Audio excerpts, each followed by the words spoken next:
ఈశ్వరీయ విద్యార్థులు బాబా యొక్క జ్ఞాన మురళిని చదువుకుని బాబా చెప్పినట్టు ఫాలో అవ్వాలంటే అంత ఈజీ కాదు.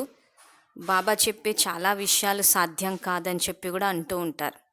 సో అలాంటి విద్యార్థుల కోసము టీచర్ అయిన పరమాత్మ 1984 డిసెంబర్ నెల 19వ తారీఖు ఈ అవ్యక్త మురళిలో బాబా చెప్పిన మార్గం ఏదైతే ఉందో అది సర్వశ్రేష్ఠ, సహజమైన మరియు స్పష్టమైన మార్గం అంటున్నారు. కానీ మనం దాన్ని శ్రమగా అనుభవం చేసుకుంటున్నాము, అసాధ్యం అనిపిస్తుంది. సో అందుకోసం అని చెప్పి బాబా ఏమంటున్నారంటే, మీకు ఈ విద్యాలయంలో మీరు ఒక సంకల్పం చేస్తే సహయోగం ఇస్తాను అంటున్నారు. సో అది ఏ రకంగా ఇస్తారు, మనమేం ఆలోచిస్తున్నాము, సో బాబా ఏం చేస్తారన్నదే ఈ మురళి యొక్క సారాంశము. ఇందులో ముఖ్యంగా బాబా చెప్తున్న పాయింట్, లౌకిక విద్యాలయంలో కాపీ చేయటాన్ని ఆపుతారు, కానీ ఈ విద్యాలయం యొక్క ప్రత్యేకత ఏంటంటే కాపీ చేయడం. అంటే ఇక్కడ మనం పెద్దగా ఆలోచించి ఏం చెయ్యాలి అని చెప్పి దాని మీద తర్కించాల్సిన అవసరం లేదు. ఫాలో ఫాదర్ అంటే ఇక్కడ బ్రహ్మబాబా ఏదైతే చేశారో దాన్ని కాపీ చేస్తే చాలు, ఇది సహజమే కదా అంటున్నారు. సో బాబా ఏం చెప్పారో బాబా మాటల్లోనే తెలుసుకుందాము. సో బాబా మాట్లాడేది మనకు అర్థం కావాలి అని అంటే ఆత్మ అన్న స్థితిలో ఉండి వినాలి. ఎందుకంటే టీచర్ అయిన పరమాత్మ జ్ఞానాన్ని బోధించేది ఆత్మలకే కాబట్టి ఆత్మ అన్న స్థితిలోకి రావడానికి మనం చేయవలసిన సంకల్పము, నేను ఆత్మను, నిరాకార జ్యోతిర్బిందు స్వరూపాన్ని, శివ పరమాత్మ నా తండ్రి. బాబాతోటి టీచర్ అన్న సంబంధాన్ని కూడా జోడించాలి. దానికి మనం చేయవలసిన సంకల్పము, నేను ఈశ్వరీయ విద్యార్థిని, బాబా నాకు టీచరు. బాబాతోటి సద్గురు అన్న సంబంధాన్ని కూడా జోడించాలి. దానికి మనం చేయవలసిన సంకల్పము, బాబా నాకు సద్గురువు, నేను మాస్టర్ సద్గురువును. బాబాతోటి జీవిత భాగస్వామి అన్న సంబంధాన్ని కూడా జోడించాలి. దానికి మనం చేయవలసిన సంకల్పము, బాబా నాకు జీవిత భాగస్వామి, నేను బాబాకి జీవిత భాగస్వామిని. సర్వ సంబంధాలు బాబాతో జోడించినప్పుడు బాబాని స్మృతి చేయడం సహజమవుతుంది. బాబా చెప్పే మురళి కూడా అర్థమవుతుంది. దాని యొక్క అర్థం మన వివేకానికి టచ్ అవుతూ ఉంటుంది. లేదా ఒకవేళ టీచర్గా అయిన విద్యార్థులకి ఎవరైనా తోటి విద్యార్థుల ద్వారా దాన్ని అర్థం చేయించాలి అని అనుకున్నప్పుడు అది ఏ విద్యార్థుల ద్వారా అర్థం చేయించాలన్నది కూడా టీచర్కి వదిలేయడం మంచిది. ఎందుకంటే కొన్ని ప్రశ్నలు వచ్చినప్పుడు విద్యార్థులు ఏం చేస్తున్నారంటే ఎవరు ఏది చెప్పినా నమ్మేస్తున్నారు. అలా కాకుండా టీచర్ అయిన బాబాతోటి సంబంధాన్ని జోడించి, బాబా నాకు టీచరు, నేను ఈశ్వరీయ విద్యార్థిని అని అనుకున్నప్పుడు విద్యార్థుల యొక్క స్థితికి తగ్గట్టు టీచరే వివరిస్తారు. అది బాబాకు వదిలేయడం మంచిది. సో ముఖ్యంగా బాబా మనకు వచ్చే ప్రశ్నలన్నిటికీ సమాధానాలు మురళిలోనే ఉంటాయి. లేదా మురళి చదివేటప్పుడు దాని యొక్క అర్థం మన వివేకానికే టచ్ అవుతూ ఉంటుంది. లేదా తోటి విద్యార్థుల చేత వివరించగలిగితే ఆ విషయాన్ని బాబాకు వదిలేస్తే బాబా ఎవరి ద్వారా అయితే చెప్పిస్తే కరెక్ట్గా అర్థమవుతుందో ఆ రకంగానే చేస్తారు. అందుకే బాబా నేను మీకు సహయోగం ఇస్తాను అంటున్నారు. కాబట్టి విద్యార్థులు మాకెవరూ చెప్పలేదు, మాకు అర్థం కాలేదు అన్న వ్యర్థ సంకల్పాలు చేయకుండా, నేను ఈశ్వరీయ విద్యార్థిని, బాబా నాకు టీచరు, నాకు ఒక్క బాబా తప్పితే ఇంకెవరూ లేరు అన్న ఈ ఏకీరస స్థితిలోకి వచ్చినప్పుడు మురళి అర్థమై జ్ఞానస్వరూపులం అవుతాం. ఈ మురళిలో బాబా ఏం చెప్తున్నారంటే, ఈరోజు బాబ్దాదా విశేష స్నేహి, సదా తోడుని నిలుపుకునే తన యొక్క సహయోగులను చూస్తున్నారు. సాతి అంటే సదా తోడుని నిలుపుకునేవారు, ప్రతి కర్మలో సంకల్పంలో తోడుని నిలుపుకునేవారు, ప్రతి అడుగుపై అడుగు వేసి ముందుకు వెళ్ళేవారు, ఒక అడుగు కూడా మన్మతం పరమతంపై వేసేవారు కాదు.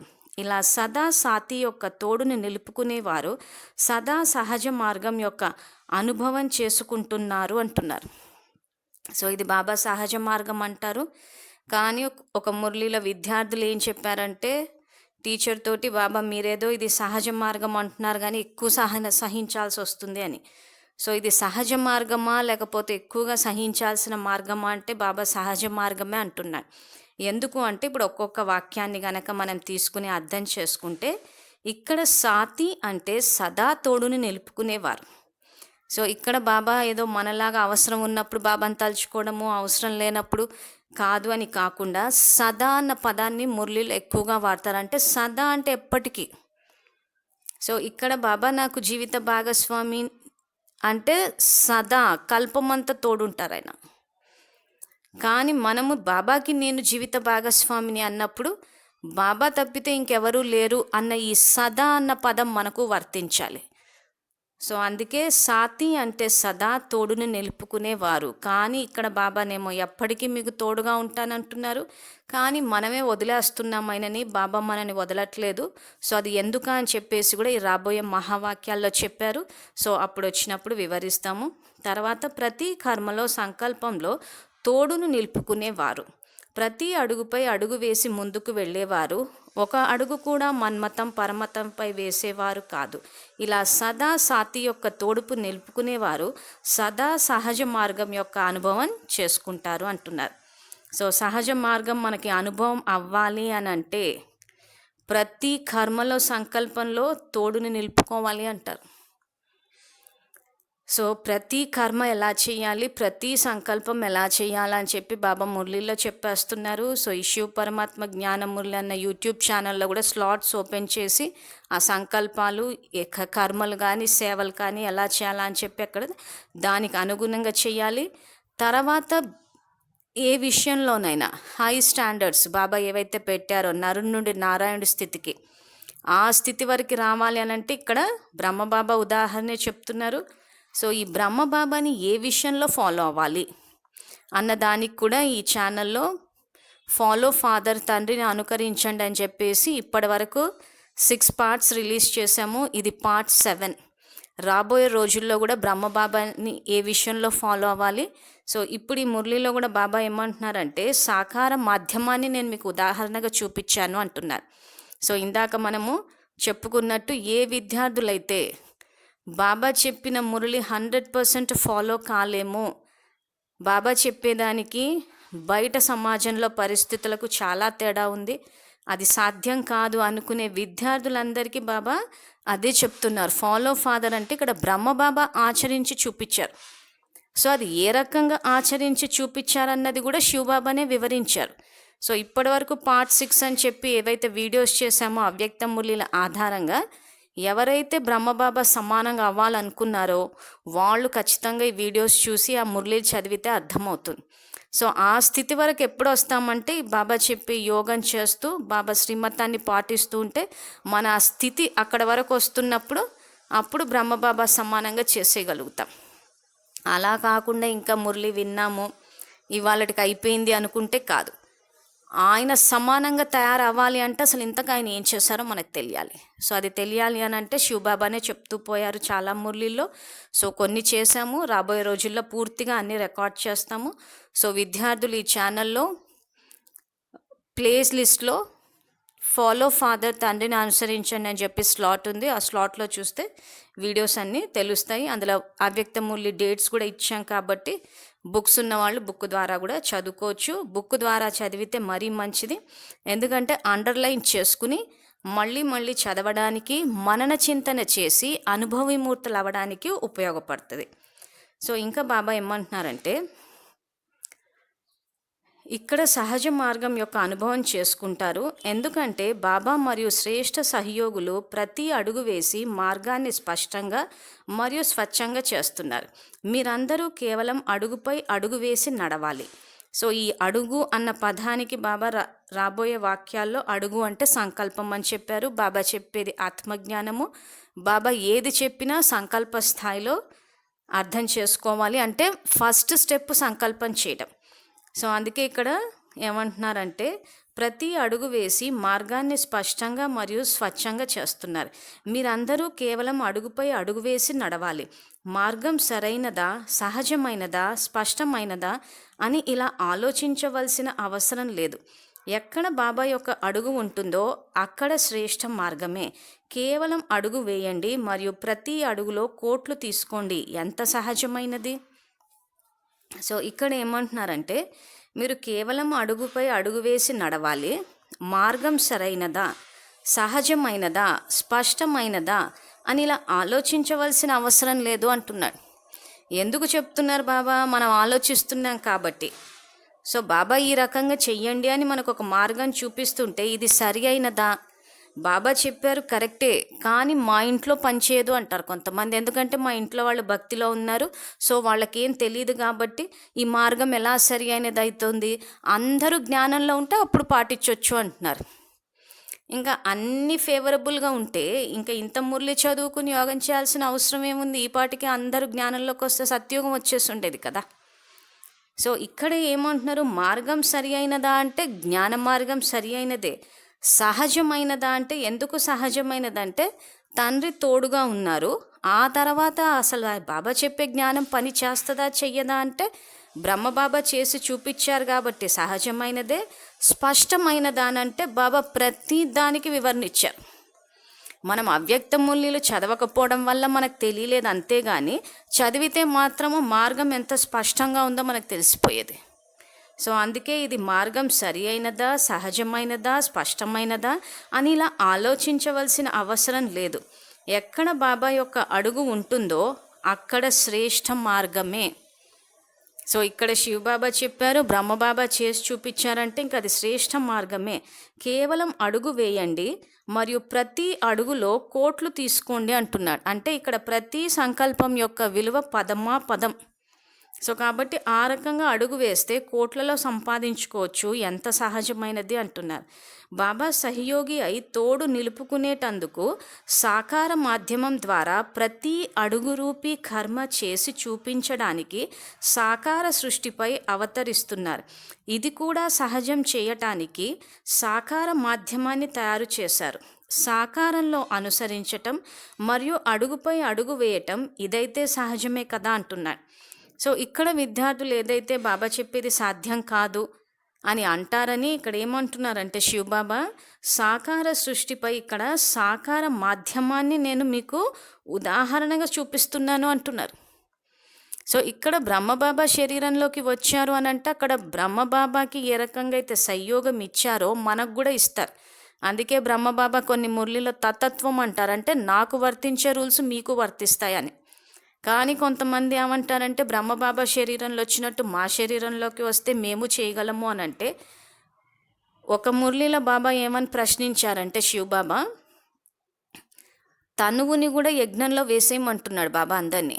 సో మనమందరము తనువుని యజ్ఞంలో వేసేసాము అని అంటే మన తనువు కూడా శివబాబా ఉపయోగించినట్టే కదా యజ్ఞసేవకి. సో బ్రహ్మబాబా ఒక్కరే తనువుని యజ్ఞంలో వేశారా, మీరు కూడా వేశారా అని ఒక మురళిలో ప్రశ్న అడిగారు శివబాబా. సో ఆ ప్రశ్నకు గనక సమాధానం ఇచ్చుకుంటే బ్రహ్మబాబాకి ఏదైతే ఆయన సంయోగం ఇచ్చారో, ట్రీట్మెంట్ ఇచ్చారో బ్రహ్మబాబా సమానంగా మనకు కూడా ఇస్తున్నారు.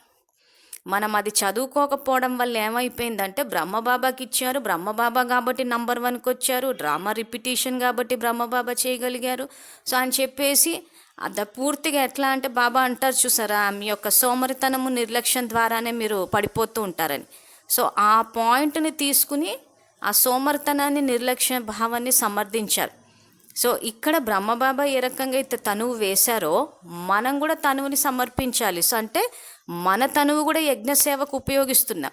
మనం ఒకవేళ వేయకపోతేనే ఇలాంటి ప్రశ్నలు వస్తాయి. అదిగో బ్రహ్మబాబా దీంట్లో వచ్చారు. సో బ్రహ్మబాబా శరీరాన్ని జ్ఞానం తెలియజేయడానికి వాడారే తప్పితే ఆయనకంటూ స్పెషల్ బెనిఫిట్స్ ఏమి ఇవ్వలేదు.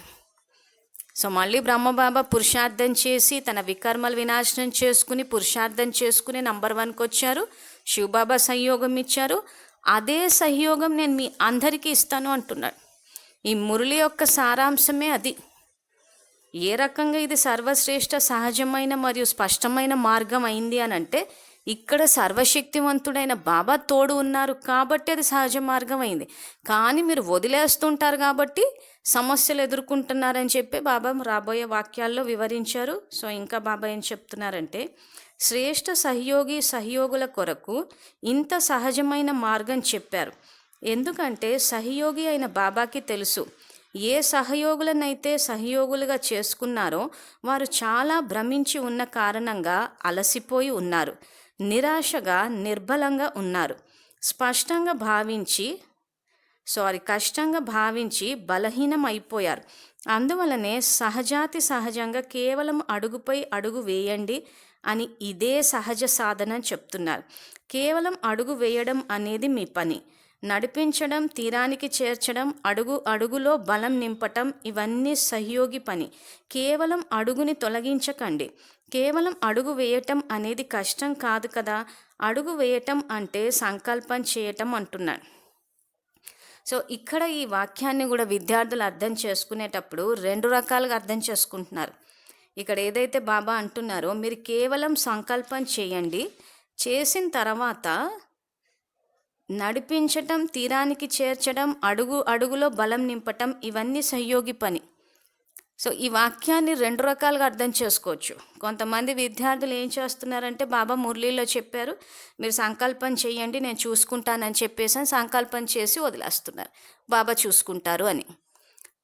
ఇక్కడ ఏమవుతుంది, ఇలాంటి సంకల్పాలు కూడా ఎప్పుడు చేస్తారంటే పరివారంలో ఎవరితోటైనా సమస్య వచ్చినప్పుడు. ఏదైనా సమస్య రాగానే నేను బాబాకి చెప్పేశాను, బాబా చూసుకుంటారు. ఎందుకంటే బాబా మురళీలో చెప్పారు. ఇప్పుడు ఈ మురళీలోనే చెప్తున్నాడు బాబా మీ పని కేవలం సంకల్పం చేయడం, కేవలం అడుగు వేయటం అనేది మీ పని. నడిపించటం, తీరానికి చేర్చడం, అడుగులో బలం నింపటం ఇవన్నీ సహయోగి పని అంటే నా పని అంటున్నాడు. ఇలాంటి వాక్యాలు పట్టుకుని బాబా చెప్పేసి నిశ్చింతంగా ఉండమని, కాబట్టి మేము చెప్పేశాము అని చెప్పి పరివారంలో ఎవరితోటైతే సమస్య వచ్చిందో వాళ్ళు మారారేమో అని చెప్పి ఎదురు చూసుకుంటూ కూర్చుంటున్నారు. ఇదే వాక్యాన్ని అసలు బాబా ఉద్దేశంతో గనక అర్థం చేసుకుంటే, ఇక్కడ మనం గనక అడుగు వేస్తే ఆ తర్వాత నడిపించటము అంటే శ్రీమతాన్ని తెలియజేసి నడిపించి తీరానికి చేర్చడము అంటే సత్యుగానికి చేర్చడము, అడుగు అడుగులో బలం నింపటం అంటే ఇక్కడ అడుగు అన్న పదానికి బాబా చెప్తున్న అర్థం సంకల్పం. మన ప్రతి సంకల్పంలో బలాన్ని నింపుతాను అంటున్నాడు. అంటే ఇక్కడ ఏం చేస్తారు, మిమ్మల్ని నడిపించడం అంటే శ్రీమతం ద్వారా నడిపిస్తాడు. ఆ నడిపించి తీరం చేర్చడానికి ఏదైతే ప్రతి సంకల్పంలో బలాన్ని నింపాలో అంటే జ్ఞానాన్ని తెలియజేసి మనం సంకల్పాలు చేస్తే ఆ సంకల్పాలకు బలాన్ని నింపడము ఇది శివబాబా పని. ఈ మొదటి కేటగిరీలో ఏమవుతుందంటే ఆ సోమరితనం నిర్లక్ష్యం వల్ల ఇదిగో బాబా చెప్పారు మీరు ఊరికే నాకు చెప్పేసి నిశ్చింతంగా ఉండమని చెప్పి ఉండిపోతున్నారు. అక్కడ ఏమవుతుంది, సంకల్పాలు చేయట్లేదు. అసలు బాబా ఏ పరిస్థితిలో ఏ సంకల్పం చేయమన్నారన్న విషయం తెలిసినా చేయకపోవడము. దానివల్ల ఏమవుతుందంటే సంస్కారాలు పరివర్తన అవ్వటం లేదు, పుణ్యం ఖాతా కూడా జమ అవ్వటం లేదు. ఈ రెండవ రకంగా అర్థం చేసుకుంటే ఏదైతే బాబా నడిపించడము, తీరానికి చేర్చడం, అడుగులో బలం నింపటం అంటే శ్రీమతం ద్వారా నడిపించి సత్యుగానికి చేర్చడము, మన ప్రతి సంకల్పానికి బలాన్ని ఇవ్వడం. శ్రీమతానికి అనుసారంగా నడిపించినప్పుడు మన సంస్కారాలు పరివర్తన అవుతాయి. మన గమ్యము ఏదైతే సత్యుగానికి చేరడం, నరుడి నుండి నారాయణ స్థితికి అది చేరతాము. మన ప్రతి సంకల్పానికి బలం వస్తుంది కాబట్టి పుణ్యం ఖాతా జమ అవుతుంది. ఇది యాక్చువల్లీ దీని అర్థం. మొదటి అర్థం ఎందుకు తీసుకుంటున్నారంటే సోమరితనము, నిర్లక్ష్య భావన వల్ల. రెండవ అర్థం ఎందుకు వస్తుందంటే ఏ విద్యార్థులైతే బ్రహ్మబాబా సమానంగా బాబ్ సమానం అవ్వాలన్న లక్ష్యాన్ని పెట్టుకున్నారో వాళ్ళకు ఆ రకంగా అర్థమవుతుంది. అంటే మురళి అర్థం అన్నది మన స్థితికి తగ్గట్టు ఉంటుంది. మన స్థితి గనక సోమర్తనంతో ఉంటే బాబా చూసుకుంటారు, బాబాకి చెప్పేశానని చెప్పి ఎదురు చూస్తూ కూర్చోవడం. అందరూ మారుతారేమో, ఎందుకంటే నేను ఎలాగూ మంచిదాన్ని, నేను ఏ తప్పు చేయలేదు, అందరూ మమ్మల్ని అంటారు. ఈ దాంట్లో ఏమవుతుంది, సెల్ఫ్ రెస్పాన్సిబిలిటీ డినై చేస్తున్నాం.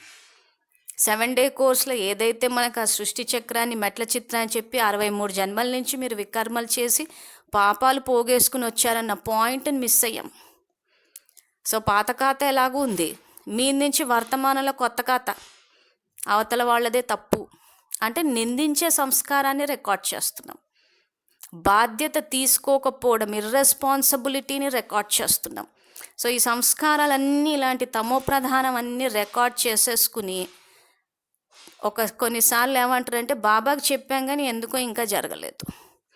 అలా ఆలోచిస్తూ కూర్చుంటే బాబా ఒక మురళిలు ఏమన్నారంటే ఆలోచిస్తూ త్రేతాయుగానికి చేరుకుంటారు అన్నారు. అంటే మాయ చేతిలో ఓడిపోయాం. మాయ వేసే మొట్టమొదటి బాణమే వ్యర్థ సంకల్పం. సో ఆ వ్యర్థ సంకల్పాలు చేస్తూ పోయాం కాబట్టి ఓడిపోతే ఆలోచిస్తూ ఆలోచిస్తూ త్రేతాయుగానికి చేరుకున్నారంటారు. సో అందుకే విద్యార్థి తెలుసుకోవాల్సింది మురళి అర్థం అవడానికి అవ్వకపోవడానికి కారణము మెయిన్ దివ్య బుద్ధి. అది బాబా మన గిఫ్ట్గా ఇచ్చేసాను అన్నారు. దానికి సంబంధించిన మురళి కూడా అప్లోడ్ చేసి పెట్టాం. అది ఇచ్చిన తర్వాత కూడా మనం దాన్ని వాడకుండా ఎక్కడ కూడా మురళి చదివేసి కూడా దాన్ని ఎక్కడా వాడకుండా బాబా చూసుకుంటారు అంటే బాబా నేను చూసుకుంటాను అంటున్నాను, నేను చూడను అనటం లేదు, నేను చూసుకుంటాను. సో చూసుకున్న తర్వాత ఇక్కడ మన సంస్కారాలు పరివర్తన చేయాలి, మన పుణ్యం ఖాతా కూడా జమ చేయాలి. కాబట్టి ఇక్కడ మీరు సంకల్పం చేస్తే, ఎందుకు సంకల్పం చేయమంటున్నాడో, అసలు ఇంతకు మనకు పరివర్తన చెందే ఉద్దేశం ఉందా, అసలు ఆ ధైర్యం ఉందా అని. ఈ రోజుల్లో 23 జన్మల నుంచి నేనే వికర్మలు చేసుకుంటూ వచ్చి పాపపు ఖాతా జమయ్యుంది అని అర్థం చేసుకోవడానికి ధైర్యం కావాలి. అందుకే మీరు ఒక్క అడుగు ధైర్యంతో వేస్తే 1000 అడుగులు వేయిస్తా అంటారు. సో నేను తప్పు చేశాను అన్న విషయాన్ని గ్రహించగలగాలి కదా. సో అంతర్ముఖులు అంటే లోపల చూసుకోవడానికి ధైర్యం కావాలి అని అంటారు. అందుకే ఆ రకంగా మనం తెలుసుకున్న రోజే పరివర్తన చెందాలనుకుంటాను. నాదేమీ తప్పు లేదు, నేను సైలెంట్గా కూర్చొని ఉన్న వాళ్ళే నన్ను అన్నారు అని అంటే వాళ్ళు మారాలి. అది ఎప్పటికి జరుగుతుంది, ఎప్పటికీ జరగదు.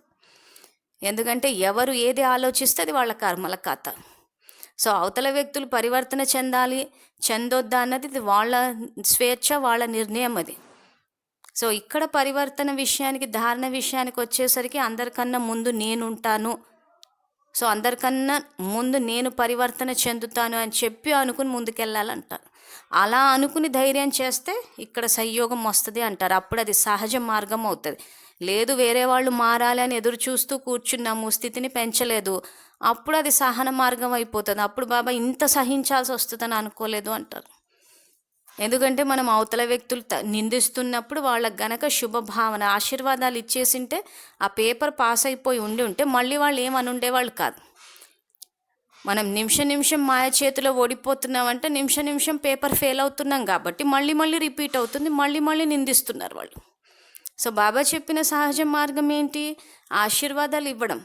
శాంతి స్వరూప భావ అని చెప్పి ఆశీర్వాదం ఇచ్చేసి ఉండింటే పాత ఖాతా సమాప్తం అయిపోయి వర్తమానంలో పుణ్యం ఖాతా జమ అయిపోయి ఉండేది. సో మన సంస్కారము, నిందించే సంస్కారం నుంచి ఇక్కడ ఆశీర్వాదాలు ఇచ్చే సంస్కారం, దాత సంస్కారంలోకి వచ్చేవాళ్ళు. సో పరివర్తన చెందింది కాబట్టి ఆ పేపర్ రిపీట్ అయి ఉండేది కాదు. సో అందుకే బాబా ఇక్కడ ఇది యాక్చువల్గా సహజ మార్గము, సర్వశ్రేష్ఠ మార్గము. సో అవతల వాళ్ళు నిందిస్తే తిరిగి నిందించడం అన్నది సాధారణ మార్గం, అది ఎవరైనా చేయగలరు, ఈజీ మెథడ్ ఆల్సో. కానీ నిందించే వాళ్ళు కూడా శాంతి స్వరూప ఆత్మలు, మన తండ్రి పిల్లలే అన్న శుభ భావనతోటి శాంతి స్వరూప భవ అని చెప్పేసి వరదానం ఇవ్వడం అన్నది సర్వశ్రేష్ఠ మార్గము, సహజ మార్గము, స్పష్టమైన మార్గం అంటున్నాడు. స్పష్టంగా చెప్తున్నాడు ఆయన. ఎవ్వరు మిమ్మల్ని ఏమి అన్నా కానీ మీ యొక్క ఖాతా ముందుకొచ్చిందన్న విషయాన్ని, 63 జన్మల ఖాతా అన్న విషయాన్ని అక్కడ గ్రహించి మీ యొక్క శ్రేష్ఠ సంకల్పాలు వరదానాల ద్వారా పాతది సమాప్తం చేసుకోండి. వర్తమానంలో ఆశీర్వాదాలు ఇచ్చి పుణ్యం ఖాతా జమ చేసుకుంటే వర్తమానం ఆధారంగా మీ భవిష్యత్తు. సో ఆశీర్వాదం ఇవ్వడం అనేది దైవీ సంస్కారము. సో సంస్కారము పరివర్తన అయింది, పుణ్యం ఖాతా కూడా జమైంది. కాబట్టి వర్తమాన సంస్కారాల పుణ్యాన్ని బట్టి మీ భవిష్యత్తు, ఇది స్పష్టమైన మార్గం అంటున్నారు. సో అందుకే దీని గురించి అసలు ఇది సరి అయిన మార్గమా కాదా అని ఆలోచించాల్సిన అవసరం లేదంటున్నాను. ఎందుకు ఆలోచిస్తున్నాము? జ్ఞానం పూర్తిగా తెలుసుకోలేదు కాబట్టి. సో జ్ఞానం పూర్తిగా తెలుసుకోకపోతేనే ప్రశ్నలు వస్తాయి. అదే టీచర్ అయిన పరమాత్మను అడుగుతూ పోతూ ఉంటే ఏ మురళిలో ఏ పాయింట్ ఎక్స్ప్లెయిన్ చేశాడో ఆయనే మార్గం చూపించేస్తాడు. నేను సంయోగం ఇస్తాను అంటున్నాడు ఆయన, మనమే తీసుకోవట్లేదు. సో అందుకే అడుగు వేయటం అంటే సంకల్పం చేయడం. సహయోగి ఏది చెప్తే ఎలా నడిపిస్తే అలా నడుస్తాము, స్వయం నడిపించుకోకూడదు. స్వయం నడిపించుకోవటం అంటే అరవటం. ఇలా అడుగు వేయటం వస్తుంది కదా, ఇది కష్టమా అంటున్నాడు.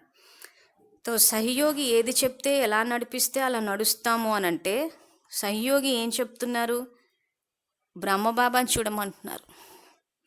ఇక్కడ స్వయం నడిపించుకోవటం అంటే అరవటం. అరవటం అంటే మన్మతం. ఈరోజు అరిస్తేనే పనులు జరుగుతాయి. శాంతితోటి ప్రేమతో చెప్తే ఎవరు వినరు. సో ఇవన్నీ ఏంటంటే మన్మతాలు, సొంత మతాలు, సొంత మార్గాలు. కానీ మన సొంత మార్గాలు ఏవి వాడొద్దు అంటున్నాడు బాబా. ఇక్కడ ఏదైతే సహయోగి శివబాబా మనకి ఏదైతే మార్గాన్ని తెలియచేస్తున్నారో ఆ మార్గంలోనే నడవాలి, స్వయాన్ని నడిపించుకోకూడదు అంటున్నారు. సో మన సొంత మతాలు ఏం చెప్తున్నాయంటే ఎవరైనా ఏదన్నా అంటే మళ్ళీ తిరిగి అరవాలి, వాళ్ళ పీక నొక్కాలి మళ్ళీ ఇంకోసారి మననేమి అనకుండా.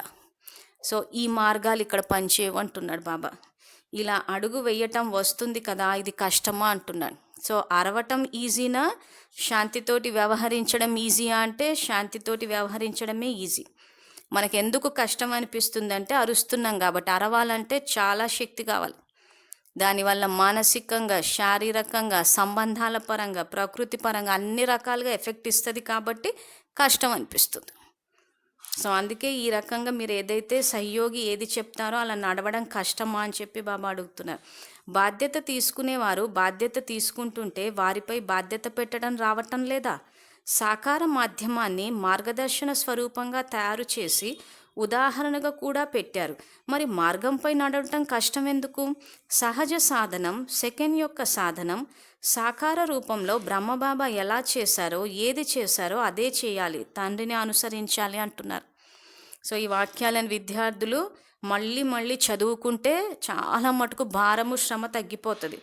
ఏమంటున్నారంటే బాధ్యత తీసుకునేవారు బాధ్యత తీసుకుంటుంటే వారిపై బాధ్యత పెట్టడం రావటం లేదా అంటున్నాడు. సో శివబాబా నేను మీ బాధ్యతను తీసుకుంటాను అంటున్నారు.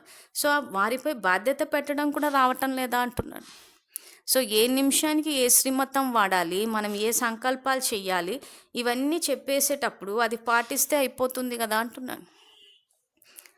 సాకార మాధ్యమాన్ని మార్గదర్శన స్వరూపంగా అంటే బ్రహ్మబాబాని కూడా నేను సాకార మాధ్యమాన్ని తయారు చేసి ఉదాహరణగా పెట్టాను. మరి ఎందుకు మార్గంపై నడవటం కష్టం అనిపిస్తుంది మీకు అంటున్నాను. సో ఈశ్వరీయ విద్యార్థులు ఎవరికి వాళ్ళు ఎందుకు కష్టం అనిపిస్తుందా అని చెప్పి ఆత్మాన్న స్థితిలో గనక మీరు పరిశీలించుకుంటే ఆన్సర్స్ కరెక్ట్గా వస్తాయి. అష్టశక్తుల్లోని పరిశీలన శక్తిని వాడాలి. సో ఈ శక్తిని ఎలా వాడతారంటే నేను ఆత్మను మాస్టర్ సర్వశక్తివంతుడను అన్న సంకల్పం చేసి శివ పరమాత్మ నా తండ్రి అన్నప్పుడు బాబా యొక్క శక్తి వల్ల అష్టశక్తులు ఎమర్జ్ అవుతాయి. అప్పుడు మనం ఎక్కడ ఆలోచిస్తున్నాము, ఎందుకు బాబా మురళి చదివిన తర్వాత బాబా చెప్పేది సాధ్యం కాదని అంటున్నాము అన్నది మనకే టచ్ అవుతూ ఉంటుంది. సో అప్పుడు ఆ విషయాన్ని బాబాకి చెప్తే బాబా మనకి సహయోగాన్ని ఇస్తారు. జ్ఞాన యోగాల ద్వారా నేను ఏమి చెయ్యను, ఇలాగే కూర్చుంటాను, అంత బాబానే చేసేయాలి అని అంటే చేస్తాడు. కానీ మార్కులు మనకు రావు, మన పుణ్యం ఖాతా జమ అవ్వదు. వినాశనము ఫిక్స్డ్, సత్యోగం రావడము ఫిక్స్డ్. కానీ ఆ వినాశనం జరిగేటప్పటికీ నేను సంపూర్ణంగా తయారవుతానా, సత్యోగానికి అర్హత సంపాదిస్తానా అన్నది ఫిక్స్ అయ్యలేదు. అది మన యొక్క చదువు, మన యొక్క పురుషార్థం మీద ఆధారపడి ఉంది. అదే చేయమని ఇక్కడ చెప్తున్నారు. దాన్నే మనము కష్టం అంటున్నాం కాబట్టే అది కష్టం కాదు, నేను మీ బాధ్యత తీసుకుని మీకు సహయోగం ఇస్తాను అంటున్నారు శివబాబా. తర్వాత ప్రతి సంకల్పాన్ని పరిశీలన చేసుకోండి. బాబా సంకల్పమే నా సంకల్పమా అని. కాపీ చేయటం కూడా రావటం లేదా? ప్రపంచం వారు అయితే కాపీ చేయటం ఆపుతారు. మరియు ఇక్కడ చేయాల్సింది కేవలం కాపీయే. సహజమైందా లేదా కష్టమైందా? ఎప్పుడైతే సహజమైన, సరళమైన, స్పష్టమైన మార్గం లభించింది కనుక అనుసరించండి. ఇతర మార్గాల వైపుకు ఎందుకు వెళ్తున్నారు అంటున్నారు. సో బాబా సంకల్పమే నా సంకల్పమా అని చెప్పి పరిశీలించుకోమంటున్నారు. అసలు ఇంతకు బాబా సంకల్పం ఏంటా అన్నది మురళిలో చెప్పారు. సో ఇక్కడ మురళి చదువుతూ పోతూ ఉంటే ఏమి ఆలోచించాలి, మురళి అంటే సంకల్పాల ఖజానా అంటాడు. ఆ సంకల్పాలు, బాబా సంకల్పాలు ఏంటా అన్నది మురళి చదువుతుంటే తెలుస్తుంది కాబట్టి చెక్ చేసుకోవడం ఈజీ అవుతుంది. ఉదాహరణకి బాబా సంకల్పమే నా సంకల్పమా అని చెప్పి పరిశీలించుకోమంటున్నారు. సో బాబా సంకల్పం ఏంటి? నేను అందరికీ తండ్రిని, ఆత్మకు తండ్రి పరమాత్మ, అందరికీ తండ్రిని అన్నది అక్కడ బాబా సంకల్పం. కానీ మనం ఆలోచించేటప్పుడు వాళ్ళు ఇంతకు బాబా పిల్లలేనా అని అడుగుతున్నాం. సో ఆయన నేను అనంతమైన తండ్రిని, నేను అందరికీ తండ్రిని అని చెప్పినప్పుడు మనము కూడా అందరూ ఆయన పిల్లలే అని ఆలోచించటం లేదు అని అంటే బాబా సంకల్పం ఒకటి, మన సంకల్పం ఒకటైంది. సో బాబా ఏం చేస్తున్నాడు, అందరినీ సమానంగా చూస్తున్నాడు, కానీ మనం సమానంగా చూడటం లేదు. వాళ్ళు వేరు, మనం వేరు.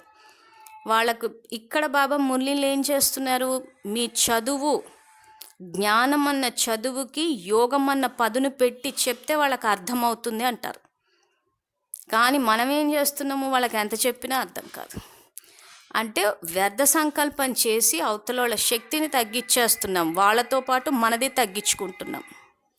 కర్మ ఫిలాసఫీ ప్రకారము మనం ఆలోచించేటప్పుడు, మాట్లాడేటప్పుడు వాళ్ళకి ఎంత చెప్పినా అర్థం కాదు అన్న వ్యర్థ సంకల్పం గనక చేస్తే ఏ బీజాన్ని నాటితే అదే ఫలం వస్తుంది. కాబట్టి అదే సంకల్పం తిరిగి మనకు వచ్చినప్పుడు మనకు కూడా ఎవరే చెప్పినా అర్థం కాదు. ఒకవేళ అర్థమైనట్టు అనిపించినా ఆచరణల స్థాయిలోకి రాదు. ఇప్పుడు ఈ రోజుల్లో మురళి అర్థమైందా అంటే అందరికీ అర్థమైంది, అర్థం అవ్వలేదని కాదు. కానీ ఎందుకు ధారణా స్థాయిలోకి రాకపోతుంది అంటే ఈ జ్ఞానము, యోగము, ధారణ, సేవ అన్న ఈ 4 సబ్జెక్టులలో జ్ఞానానికి, ధారణకి మధ్యలో యోగం అన్న సబ్జెక్ట్ ఉందంటే ఆత్మలో శక్తి నిండుతుంది యోగం ద్వారా. ఆ శక్తి ఎందుకు లోపించిందంటే మనం ఇలాంటి వ్యర్థ సంకల్పాలు చేస్తూ పోతాం. యోగం ద్వారా శక్తిని ఏదైతే సంతరించుకుంటున్నామో ఆ శక్తిని అంతా ఖర్చు చేసేస్తున్నాం ఇలాంటి వ్యర్థ సంకల్పాల్లో. సో దానివల్ల ఏమవుతుంది, ధారణా స్థాయిలోకి రాలేకపోతున్నాం. అందుకే బాబా చెప్పినట్టు ఇది ఏదైతే సహజమైన స్పష్టమైన మార్గం ఉందో ఇది మనకు కష్టంగా ఎందుకు అనిపిస్తుందంటే బాబా సంకల్పమే నా సంకల్పం అని చెప్పి మనం పరిశీలించుకోవట్లేదు. మేము ఆలోచించేదే కరెక్ట్ అంటున్నారు. మరి బాబా ఇలా చెప్పారు కదా, నేను అందరికీ తండ్రిని అంటున్నాడు, మరి అందరూ ఆయన పిల్లలే అన్నట్టు అందరూ ఆత్మిక సోదరులు అని చెప్పి ఆలోచించాలి కదా అని అంటే అదెట్లా మనం వేరు కదా అంటున్నారు. వాళ్ళ జ్ఞానం తెలియదు కదా, వాళ్ళు నియమాలు పాటించారు కదా, సో వాళ్ళని ముట్టుకోవద్దు కదా, వాళ్ళు వేరు, మేము వేరు. ఇక్కడేమో ఆయన అందరినీ ప్రేమగా దగ్గర తీసుకుంటున్నాడు, అందరూ నా పిల్లలే అని చెప్పి. మనమే వేరు చేసి దూరం చేస్తున్నాం. మనము సృష్టికి ఆధారమూర్తులము, ఉద్ధారమూర్తులము, పూర్వీకులము, పూర్వజులము అని తెలిసి కూడా తప్పు చేస్తున్నాం. సో ద్వాపరం స్టార్ట్ అయినప్పుడు మనమే ఉన్నాం ఈ పృథ్వీ పైన 33 కోట్లు, మన ద్వారానే విశ్వమంతా విస్తరించారు అందరూ. సో మనమే వాళ్ళకి పూర్వీకులం, ఆధారమూర్తులం అయినప్పుడు మనమే వాళ్ళతో మాకు సంబంధం లేదు, వాళ్ళు వేరు అని చెప్పి విభజించి వేరు చేసి మాట్లాడుతున్నాము అని అంటే ఇక్కడ బాబా సంకల్పం ఏదైతే ఉందో పిల్లలందరూ కలిసి ఉండాలని చెప్పేసి ఆయన సంకల్పం ఒకటి, మన సంకల్పం ఒకటై ఆ సంఘటనలో కలిసి ఉండడము, సంబంధీకులను పాలన చేయాలి అంటాడు. సంబంధీకుల పాలన చేసే విధి అని చెప్పి కూడా మురళీలన్నీ కలిపి ఒక వీడియో కూడా చేసాం, అది చూసినా తెలిసిపోతుంది.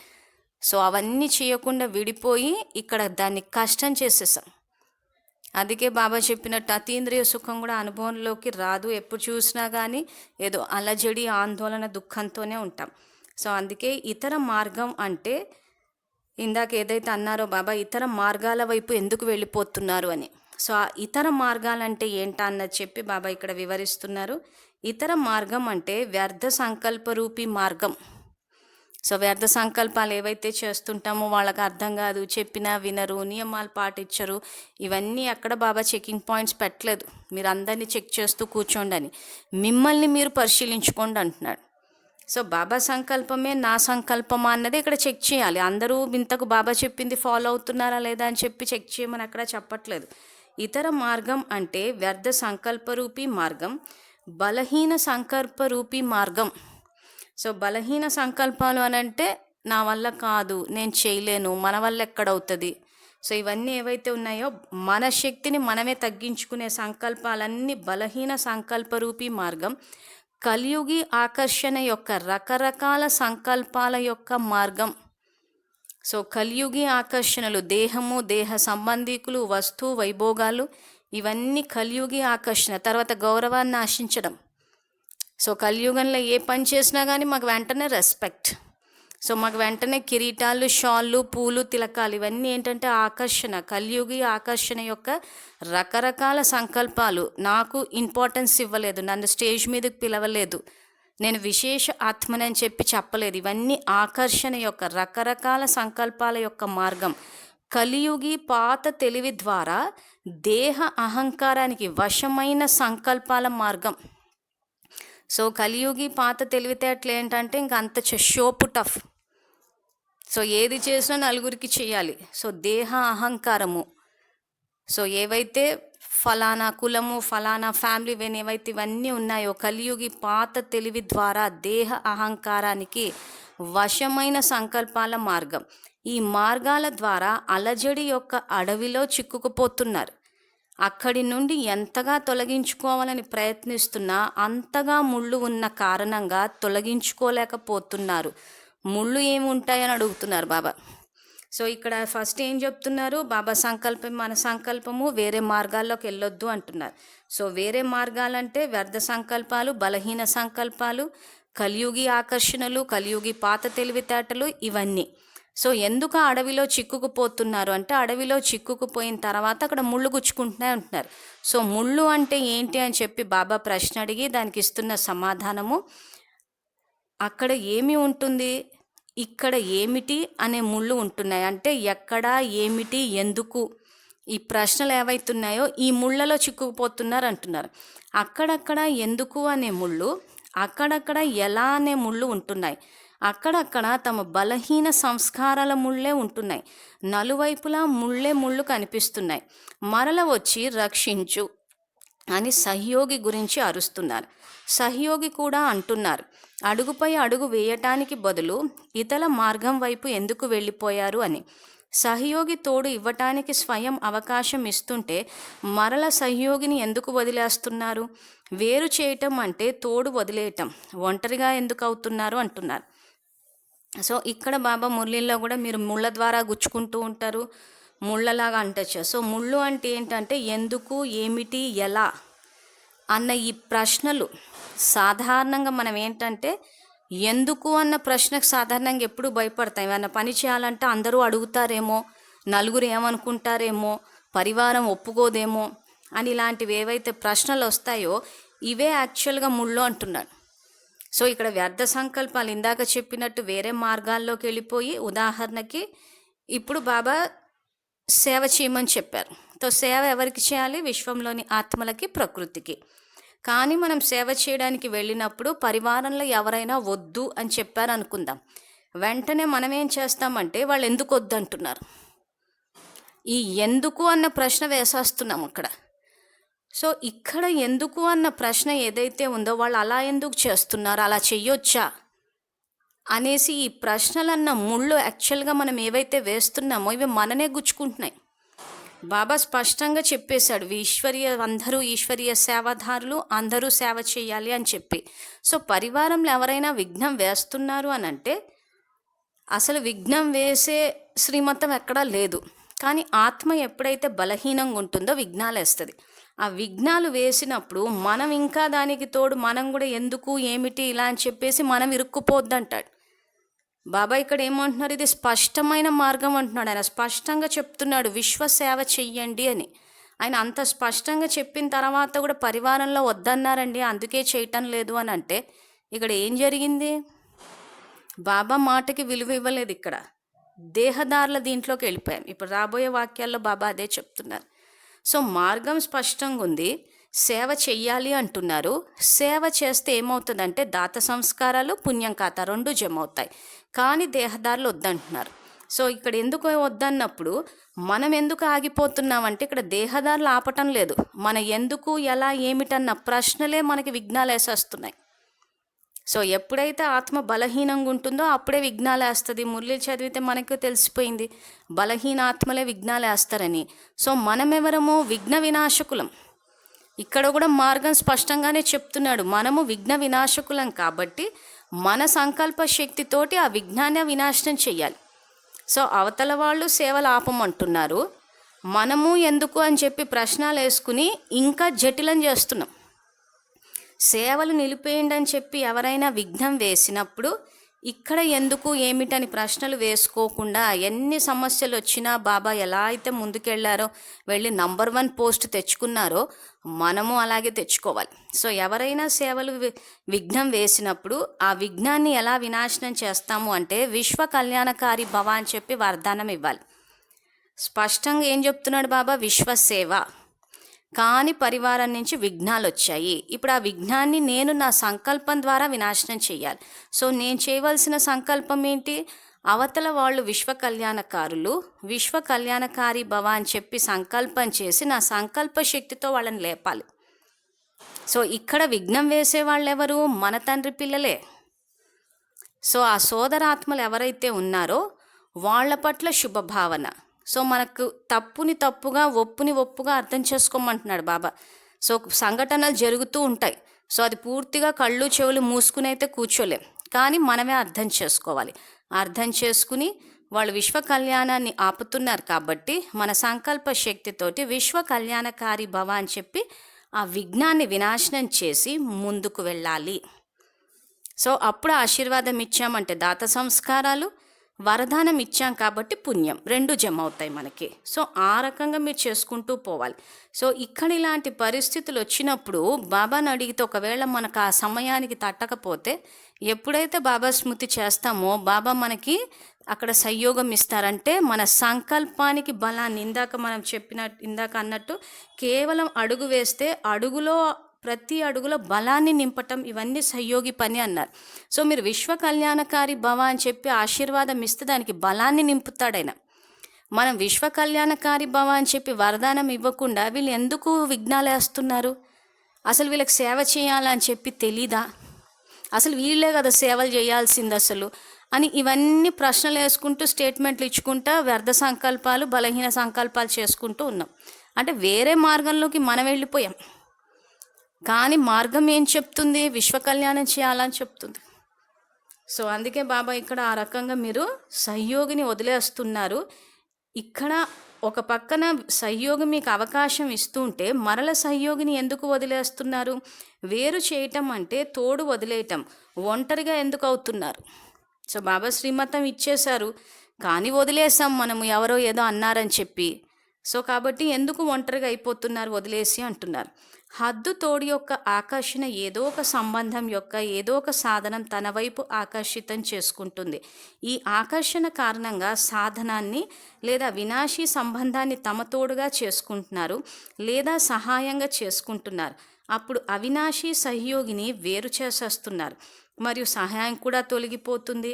అర్ధకల్పం ఈ హద్దు యొక్క తోడుని తోడుగా భావించి అనుభవం చేసుకున్నారు. అది తోడా లేక ఊబియా? చిక్కుకుపోయారా, పడిపోయారా, లేదా గమ్యాన్ని చేరుకున్నారా? చాలా బాగా అనుభవం చేసుకున్నారు కదా. ఒక్క జన్మ యొక్క అనుభవి కాదు కదా, 63 జన్మల యొక్క అనుభవీలు. ఇంకా 2-3 జన్మలు కావాలా? ఒకసారి మోసపోయిన వారు రెండవసారి మోసపోరు. ఒకవేళ మాటిమాటికి మోసపోతూ ఉంటే వారిని భాగ్యహీనులు అని అంటారు. సో ఈ వాక్యాలు మళ్ళీ మళ్ళీ చదువుకోవాలి. సో ఇక్కడ బాబా ఏమంటారంటే 63 జన్మల నుంచి హద్దు యొక్క తోడు వినాశీ సాధనాల వైపు మీరు సంయోగం తీసుకున్నారు కాబట్టే ఇక్కడ మీరు చిక్కుకుపోయారు, పడిపోయారు, గమ్యాన్ని చేరలేదు అంటున్నారు. సో ద్వాపరం నుంచి ఎలాగూ మోసపోయాము, గమ్యాన్ని చేరలేదు. మళ్ళీ మళ్ళీ మోసపోతున్నారు అని అంటే భాగ్యహీనులు అంటారు. సో ఇప్పుడు మనం ఇందాక తీసుకున్నట్టు ఉదాహరణ, మనం సేవకు వెళ్ళినప్పుడు పరివారంలో ఎవరైనా సేవలు వద్దు, చెయ్యొద్దు, ఇవి మన్మతాలు, మీకు పుణ్యం రాదు అని ఇవన్నీ అంటూ ఉంటే ఆ హద్దు యొక్క తోడు తీసుకుని దాని యొక్క ఆకర్షణకు లోనైపోయి ఒకవేళ వాళ్ళ మాట వినకపోతే సమస్యలు వస్తాయేమో, లేదా సేవల విషయానికి వచ్చేసరికి ప్రాక్టికల్గా ఏం జరుగుతుందంటే ఒకవేళ బ్రాహ్మణి మాట వినకపోతే సెంటర్కి రానివ్వదేమో, మురళి ఇవ్వదేమో, మౌంట్ అబూకి తీసుకెళ్ళదేమో, ఇలా హద్దు యొక్క స్థానం యొక్క ఆకర్షణకు లోనవ్వడము, ఇవన్నీ చేసినప్పుడు ఏమవుతుందంటే భాగ్యహీనులైపోతారు అంటాడు. అంటే పుణ్యం ఖాతా జమ కాదు. సో అందుకే బాబా ఇక్కడ 63 జన్మల యొక్క అనుభవీలు అంటే 63 జన్మల నుంచి ఏమైపోయిందంటే దేహదారుల తోడు తీసుకోవడం వల్ల ఇక్కడ మీరు ఇంతకు తోడు తీసుకున్నారా లేకపోతే ఊబిలోకి చిక్కుకుపోయారా అంటున్నాడు. సో ఊబిలో చిక్కుకుపోయాం. ఇప్పుడు ఆ ఊబి నుంచి పరమాత్మ సంయోగం ఇచ్చి మనని బయటికి తీసి మన సంస్కారాలు పరివర్తన చేస్తా అంటున్నాడు. మన పుణ్యం ఖాతా కూడా జమ చేస్తా అంటున్నారు. సో అందుకే ఇంకా మళ్ళీ మోసపోకుండా ఇప్పుడు బాబా చెప్పినట్టు విని భాగ్యాన్ని తయారు చేసుకోవాలి. ఒకప్పుడు మనం ఏవైతే సమస్యలు అనుకున్నామో సెంటర్కి రానివ్వరు, మౌంట్ అబుకి తీసుకెళ్లరు అని చెప్పి ఇప్పుడు ఆ సమస్యను కూడా బాబా పరిష్కరించి ఇటు సెంటర్లు మౌంట్ అబు మూసేశారు. తర్వాత సమస్యలు వస్తే మురళి ఇవ్వరేమో అని అనుకున్నారు. ఇప్పుడు అది ఇంటర్నెట్ వాట్సాప్ల ద్వారా వచ్చేసింది. సో మన సమస్యలన్నీ సహయోగి అయిన బాబా పరిష్కరించేశారు. సో ఇటువంటి అనుకూల వాతావరణంలో ఇప్పుడు నిజంగా ఇంకా సమస్యలు లేవన్న విషయాన్ని గ్రహించి గనక పురుషార్థం చేస్తే చాలా ముందుకెళ్ళిపోతారు. సో బాబా ఎన్ని రకాలుగా సహయోగం ఇస్తున్నారో చూస్తూ ఈ రకంగా చేస్తూ పోతే బ్రహ్మబాబా సమానంగా అవ్వచ్చు. ఒక రకంగా ఇప్పుడున్న పరిస్థితుల్లో ఇంకా మనం సాకులు వెతకడానికే లేదు, సమస్యలు ఉన్నాయని చెప్పి అన్నీ పరిష్కరించేశారు. సో అందుకే ఇక్కడ ఇంకేమంటున్నారంటే, ఇప్పుడైతే స్వయం భాగ్య విధాత బ్రహ్మబాబా బ్రాహ్మణులందరి జన్మపత్రంలో శ్రేష్ఠ భాగ్యం యొక్క రేఖను గీశారు కదా అంటున్నారు. సో ఇంకా శ్రేష్ఠ భాగ్యాన్ని తయారు చేసుకోవడానికి బాబా మొత్తం వాతావరణాన్ని ప్రస్తుతం అనుకూలంగా చేసేసారు. సో మురళి వివరణలు కానీ, మురళి వాట్సాప్లని కానీ, యూట్యూబ్లని కానీ, ఆ తర్వాత సెంటర్లు మౌంట్ అబులు అంతం వాతావరణము విద్యార్థుల అనుకూలానికి తగ్గట్టుంది. ప్రతి ఇల్లు సేవాస్థానాలు అయిపోయాయి. ఏ రకంగా సేవలు చేయాలని చెప్పేసి ఇప్పుడు చాలా రకంగా వీడియోస్ కూడా వస్తున్నాయి. ఇంట్లోనే ఉండి మన అనుకూలంగా ఎన్నైనా చేయొచ్చు. సో అన్ని రకాలుగా ఇప్పుడు శ్రేష్ఠ భాగ్యం యొక్క రేఖను గీశారనంటే ఇంకా మార్గం పూర్తిగా సహజమైపోయింది. భాగ్య విధాత మీ యొక్క భాగ్యాన్ని తయారు చేశారు. భాగ్య విధాత తండ్రి అయిన కారణంగా ప్రతి బ్రాహ్మణ బిడ్డకు భాగ్యం యొక్క నిండు బండారా యొక్క వారసత్వం ఇచ్చారు. ఆలోచించండి, భాగ్య బండారా యొక్క యజమానికి పిల్లలైన వారికి ఏమి లోటు ఉంటుంది అని. సో ఇప్పుడు ఏం లోటు ఉంది మనకంటే ఏ లోటు లేదు, ఫిర్యాదులకు అవకాశమే లేదు. ఇంకా బాబా చెప్పినట్టు ఈ సహజమైన స్పష్టమైన శ్రేష్ఠ మార్గంలో బాబా చేతిలో చెయ్యి వేసి ఇంకా బాబా సమానంగా అవ్వడమే మిగిలింది. నా భాగ్యం ఏమిటి అని ఆలోచించవలసిన అవసరం కూడా ఉండదు అంటున్నాడు. ఇంకా ఇప్పుడు అన్నీ మనకు అనుకూలంగానే మార్చబడింది సమయం కానీ పరిస్థితులు. కాబట్టి ఇంకా నా భాగ్యం ఏమిటి అని ఆలోచించాల్సిన అవసరం లేదంటున్నాడు బాబా. ఎందుకంటే భాగ్య విధాత తండ్రిగా అయితే పిల్లలకు భాగ్యం యొక్క ఆస్తిలో ఏమి లోటు ఉంటుంది? భాగ్య ఖజానాకి యజమాని అయిపోతారు కదా. అటువంటి భాగ్యవంతులు ఎప్పుడూ మోసపోరు. అందువలనే సహజమైన మార్గం ఏమిటంటే అడుగుపై అడుగు వేయండి. స్వయానికి స్వయమే అలజడిలోకి వచ్చేస్తున్నారు. సహయోగి యొక్క తోడుని వదిలేస్తున్నారు. కేవలం ఒక్క విషయం యొక్క స్మృతి ఉంచుకోండి, మేము శ్రేష్ఠ సహయోగికి సహయోగులం అని పరిశీలన చేసుకోండి. సదా స్వయంతో సంతుష్టంగా ఉంటారు. సహజ మార్గం అర్థమైందా అంటున్నారు. సో ప్రస్తుత పరిస్థితుల్లో బాబా సేవ చేసే అవకాశాలు అందరికీ ఇచ్చేశారు. సో ఇప్పుడు యూట్యూబ్ల ద్వారా ఉన్న అడ్వాంటేజ్ ఏంటంటే అందరూ వాచా సేవ చేయొచ్చు. సో మనం వాచా సేవ చేస్తే అందరూ వింటారా వినరా అన్నది మన జ్ఞానం అన్న చదువుకి యోగం అన్న పదును పెట్టడం ద్వారా దీని మీద ఆధారపడి ఉంటుంది. మళ్ళీ రేపటి రోజున బాబా మీరు మాకు అవకాశాలు ఇవ్వలేదు, ఇచ్చింటే చేసి చూసేవాళ్ళము అనే ఫిర్యాదుకు అవకాశం లేకుండా పోయింది. సో సహయోగిగా నేను మీకు అన్ని రకాలుగా సహయోగం ఇస్తున్నాను. కాబట్టి ఇక్కడ మేము శ్రేష్ఠ సహయోగికి సహయోగులం అని పరిశీలన చేసుకోండి. సదా స్వయంతో సంతుష్టంగా ఉంటారు. సహజ మార్గం అర్థమైందా అంటున్నాను. సహజాన్ని కష్టంగా చేసుకోకండి. సంకల్పంలో కూడా ఎప్పుడూ కష్టం అనుభవం చేసుకోకూడదు. ఇలా దృఢ సంకల్పం చేయటం వస్తుంది కదా, మరలా అక్కడికి వెళ్ళి కష్టం అని అంటారా? బాబ్దాదా చూస్తున్నారు, పేరైతే సహజయోగి అని కష్టంగా అనుభవం చేసుకుంటున్నారు. తమని తాము అధికారిగా అనుకుంటున్నారు కానీ అధీనం అయిపోతున్నారు. భాగ్య విధాతకు పిల్లలు మరల నాకు భాగ్యం ఉందో లేదో అని ఆలోచిస్తున్నారు. నా భాగ్యం ఇంతేనా అనుకుంటున్నారు. సో ఇక్కడ విద్యార్థులు ఒకసారి ఆలోచన చెక్ చేసుకుంటే ఒకప్పుడు సేవల విషయానికి వచ్చేసరికి ఇలాగే ఆలోచించేవాళ్ళు, మాకు అవకాశం దొరకలేదు, మాకు అసలు భాగ్యం ఉందో లేదో, నా భాగ్యం ఇంతేనా అని చెప్పి. ఇంకా ఇప్పుడు ఆ పరిస్థితే లేదు. మనసా సేవ అందరూ సమానంగా చేయొచ్చు. ఏం సంకల్పాలు చేయాలని చెప్పి ఛానల్లో చెప్పేస్తున్నాం. వాచా సేవ అన్నది ఎవరికి వాళ్ళు యూట్యూబ్ ఛానల్ ఓపెన్ చేసుకుని కూడా బాబా పూర్తి స్వేచ్ఛ స్వతంత్రత అవకాశాలు అందరికీ ఇచ్చారు. సో ఎవరైనా చేయొచ్చు. కర్మనా సేవ. సో కర్మనా సేవ ద్వారా ఇందాక ఏవైతే సమస్యలు అనుకున్నామో సెంటర్లు మౌంట్ అబు మురళీలు అని చెప్పి ఆ సమస్యలు ఇప్పుడు ఇంకా పూర్తిగా లేవు. కాబట్టి కర్మనా సేవ కూడా ఎంత కావాలంటే అంత చేసుకోవచ్చు. కాబట్టి ఇక్కడ నా భాగ్యం ఇంతేనా అని అనుకుంటున్నారంటే నా భాగ్యం ఇంతేనా అని అనుకోవాల్సిన అవసరం లేదు. బ్రహ్మబాబా సమానంగా ఉంది మన భాగ్యం ఇప్పుడు. అందువలనే స్వయానికి స్వయం తెలుసుకోండి మరియు సదా స్వయాన్ని ప్రతి సమయం సహయోగిగా భావించి నడవండి. సో ఇది బాబా చివరగా చెప్పేటప్పుడు పరమాత్మకి సహయోగిగా అయ్యే అవకాశం లభించింది ఇప్పుడు. సో అందుకే ప్రతి సమయం సహయోగిగా భావించి నడవండి అంటున్నాడు. సో ఎంత శ్రేష్ఠ భాగ్యమో దీన్ని బట్టి మనం అర్థం చేసుకోవచ్చు. సో పరమాత్మ రచించిన రుద్ర జ్ఞాన యజ్ఞంలో మనము సహయోగులు అవుతున్నాము. అవకాశాలైతే అంత ఇప్పుడు అంటే ఒక రకంగా ఫోరం ఓపెన్ అయిపోయి ఉంది. అప్పుడు నన్ను రిస్ట్రిక్షన్స్ ఇప్పుడు లేవు. సో మన ఇల్లే సేవాస్థానం కాబట్టి ఇంకా ఎంత బేహద్ సేవ, హద్దు సేవలు కూడా కాదు. ఒకప్పుడు హద్దులు ఉండేవి, ఇంతే చెయ్యాలి, మేము చెప్తేనే వినాలి, ఇలాగే జరగాలి అని చెప్పి. ఇప్పుడు ఆ సమస్యలు కూడా లేవు. ఇప్పుడంతే ఇంకా బేహద్ సేవ. సో బాబా సమానంగా బేహద్ సేవ చేసి బేహద్ భాగ్యాన్ని అంటే పదమాపదం భాగ్యాన్ని పొందవచ్చు. అందుకే సహయోగిగా భావించి నడవండి అంటున్నారు. ఇలా సదా ప్రతి అడుగుపై అడుగు వేసేవారికి, తండ్రిని అనుసరించే వారికి, సదా ప్రతి సంకల్పంలో సహయోగి యొక్క తోడును అనుభవం చేసుకునే వారికి, సదా ఒక సహయోగి తప్ప మరెవ్వరూ లేరు ఇలా ప్రీతిని నిలుపుకునే వారికి, సదా సహజయోగి శ్రేష్ఠ భాగ్యవాన్ విశేషాత్మలకు బాబ్దాదా యొక్క ప్రియస్మృతులు మరియు నమస్తే. ఓం శాంతి.